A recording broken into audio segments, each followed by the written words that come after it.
اعوذ باللہ من الشیطان الرجیم، بسم اللہ الرحمن الرحیم۔ السلام علیکم،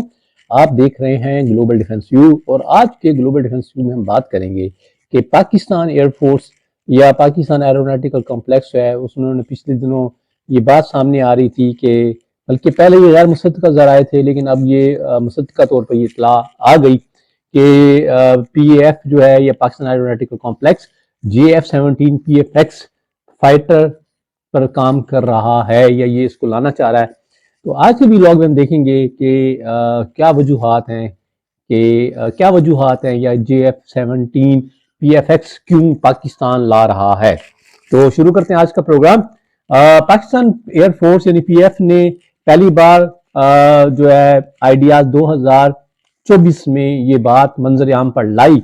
کہ وہ پاکستان ایروناٹیکل کمپلیکس PAC اور چینگڈو ایئر کارپوریشن کے تعاون سے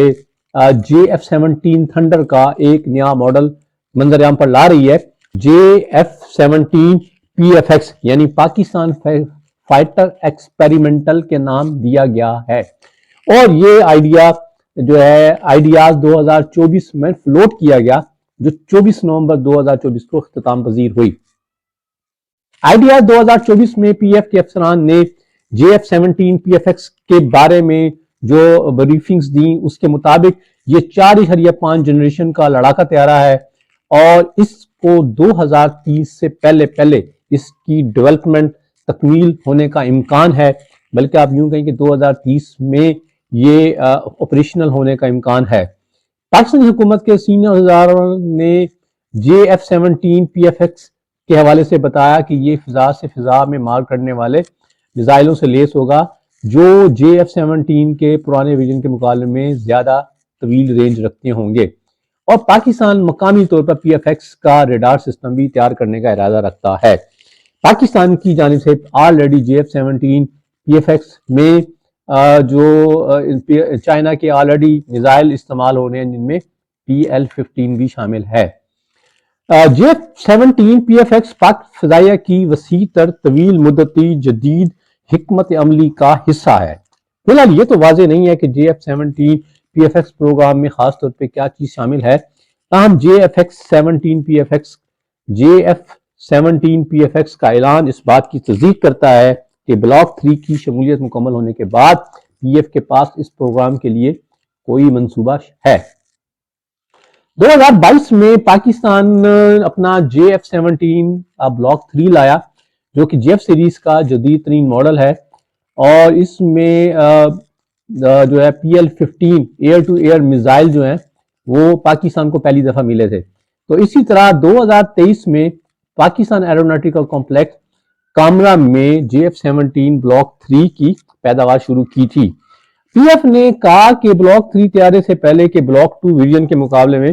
کئی بہتر صلاحیتیں فراہم کرتا ہے۔ پی ایف کے مطابق ان میں بہتر جنگی صلاحیت، توسیعی رینج اور بہتر جنگی صلاحیتیں شامل ہیں۔ بلاک 3 میں دیگر اضافے میں طیارے کے ریڈار کراس سیکشن میں کمی، اپوزٹس کے زیادہ سے زیادہ استعمال اور بہتر ایوونکس شامل ہیں۔ JF-17 بلاک 3 خاص طور پر چین کی لڑاکا ہوا بازی کے شعبے کی جانب سے ملک کی پہلی 5ویں نسل کے لڑاکا طیارے J-20 کی تیاری کے دوران کی جانے والی متعدد تکنیکی پیش رفتوں سے فائدہ اٹھاتا ہے، جس میں کمپوزٹ مواد، فال الیکٹرونک اسکینڈ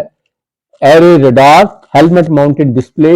اور انجن ٹیکنالوجی کی نئی نسلیں شامل ہیں۔ حقیقت جدید ترین JF-17 ویرین کے لڑاکا طیارے میں ہوا سے ہوا میں مار کرنے والے میزائل جو اصل میں J-20 کے لیے اس کی اندرونی ویپن بے کے لیے تیار کیے گئے تھے، ان کو اس چوتھی جنریشن کے لڑاکا طیارے میں بھی انٹیگریٹ کیا گیا۔ ایک بڑا اوور ہیڈ ہونے کی وجہ سے پی ایف کو توقع تھی کہ JF-17 بیرون ملک بھی آرڈر حاصل کرے گا، لیکن نائجیریا، میانمار سے معمولی خریداری اور آذربائیجان اور عراق کے آرڈر اور عراق کے ممکنہ آرڈر کے علاوہ JF-17 نے عالمی لڑاکا مارکیٹ میں اتنا مقام نہیں بنایا جس کی پی ایف کو توقع تھی۔ مزید بنا کیونکہ پی ایف بھی اضافی طیارے کم از کم فی الحال حاصل کرنے سے قاصر ہے، تو پاکستان ایروناٹیکل کمپلیکس کے غیر فعال ہونے کا خطرہ ہو سکتا ہے، اور اس کے نتیجے میں جو چینی ادارہ ہے وہ بھی JF-17 کی پیداوار کو مستقل طور پر بند کرنے پر غور کر سکتا ہے۔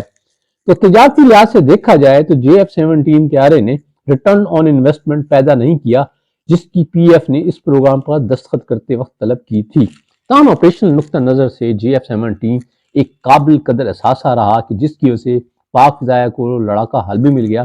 جسے اپنے بیڑے میں شامل کرنے کے لیے استعمال بھی کر سکتا ہے، خاص طور پر جب وہ نئی قسم کا لڑاکا طیارہ درآمد کرنے کا محتمل نہیں ہو سکتا تھا۔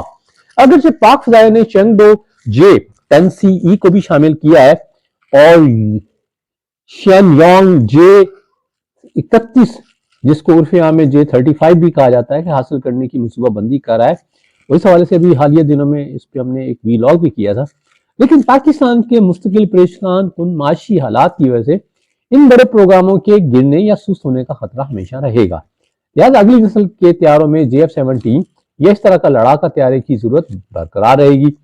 پاک فضائیہ کو ایک ایسے حل کی ضرورت ہے جو پرانے طیاروں کو مرحلہ وار ختم کرنے کا محتمل ہو سکے جبکہ ابھرتی ہوئی نئی وارفیئر ٹیکنالوجیز بھی متعارف کرا سکے۔ اگرچہ پاکستان کے دفاعی شعبے میں اس سے قبل پروجیکٹ عزم کے تحت 5th جنریشن فائٹر تیار کرنے کا منصوبہ تھا۔ JF-17 PFX کے حوالے سے 2 انجن والے لڑاکا طیارے کی تیاری کو صنعتی صلاحیتوں کو آگے لانے کے لیے ایک سٹاپ گیپ کے طور پر دیکھا جا سکتا ہے، جس کے بعد چین کے ساتھ مشترکہ طور پر 5th جنریشن فائٹر کی تیاری کی راہ ہموار ہو سکتی ہے۔ اس کے باوجود پاکستان کا مقامی ٹیک سیکٹر شدید حدود کا شکار ہے اور اگرچہ JF-17 بنیادی طور پر پاکستانی ضروریات کو پورا کرنے کے لیے بنایا گیا تھا، لیکن اس کی 95% سے زیادہ ٹیکنالوجی چین سے تعلق رکھتی ہے۔ اب JF-17 PFX پروگرام پر کام کے متوازی پاک فضائیہ نے جہاں JF-17 بلاک 3 بھی بڑی تعداد میں بنائے اور ان کو شامل کیا، جبکہ چین سے بڑے اور زیادہ قابل J-10C 4th پلس جنریشن لڑاکا طیارے بھی حاصل کیے۔ اب یہ دونوں سنگل انجن لڑاکا طیارے ایک جیسی ٹیکنالوجی استعمال کرتے ہیں، جن میں اگرچہ J-10C بڑا ہے اور اس کے آپریشنل اخراجات بھی زیادہ ہیں، لیکن اس میں نمایاں طور پر زیادہ طاقتور سینسر سوٹ اور کہیں زیادہ بہتر پرواز کی کارکردگی بھی ہے۔ ایک اندازے مطابق JF-17 کی جنگی صلاحیت ہمسایہ ممالک کی جانب سے تعینات کیے جانے والے کسی بھی لڑاکا طیارے سے زیادہ ہے، جن میں اگر ہم ایران کی بات کریں تو جس کو حالیہ دنوں میں Su-35 رشیا سے ملے ہیں اور بھارت کا Su-30 MKI شامل ہیں۔ اطلاعات کے مطابق JF-17 کے ایئر فریم کی لائف 3000 گھنٹے ہے۔ اگر PF ہر لڑاکا طیارے کو سالانہ 150 سے 200 گھنٹے تک بھی اڑاتا ہے تو JF-17 کی عمر 15 سے 20 سال ہوگی، یعنی پہلا بلاک 1 2030 میں 20 سال کی عمر کو پہنچ جائے گا اور ممکنہ طور پر اپنے لائف سائیکل کے اختتام پر پہنچ جائے گا۔ اس صورتحال نے PF کے پاس 2 ممکنہ آپشن چھوڑے ہیں، یا تو وہ پہل بلاک 1 کو مکمل طور پر نئے تیار کردہ لڑاکا طیاروں سے تبدیل کر کے، یا دوسرا یہ کہ وہ بلاک 1 کے لیے ایک جامع اپ گریڈ راستہ ڈیزائن کرے جس میں نئی تعمیل شدہ ایرو اسٹرکچر بھی شامل ہوں۔ اس طرح اس کی عمر میں اضافہ ہو سکتا ہے۔ اب JF-17 اور J-10C کے حصول کے ساتھ ساتھ باقی J-31 5th جنریشن کے لڑاکا طیارے کے حصول کے لیے بات چیت جاری ہے۔ پاکستان کے موجودہ بیڑے میں زیادہ تر لڑاکا طیارے بہت ہی ہلکے سنگل انجن والے پرانے میراج 3 میراج 5 یا اور ہم JF-17 بلاک کی بات کریں ہیں، جو کہ J-10C اور F-16 جیسے معیاری ہلکے پھلکے لڑاکا طیاروں کے مقابلے میں کافی چھوٹے اور آپریشنل کاسٹ ان کی کم ہے۔ اب اسی طرح J-75 کی حصول کی اگر بات کریں تو اس میں سروس میں موجود بڑے لڑاکا طیارے کے تناسب میں نمایاں اضافہ تو ہوگا۔ اسی طرح JF-17 PFX کو J-35 سے پہلے شامل کرنا ایک اور درمیانے وزن کے 2 انجن والا لڑاکے طیارہ کی ایڈجسٹمنٹ ہوگی۔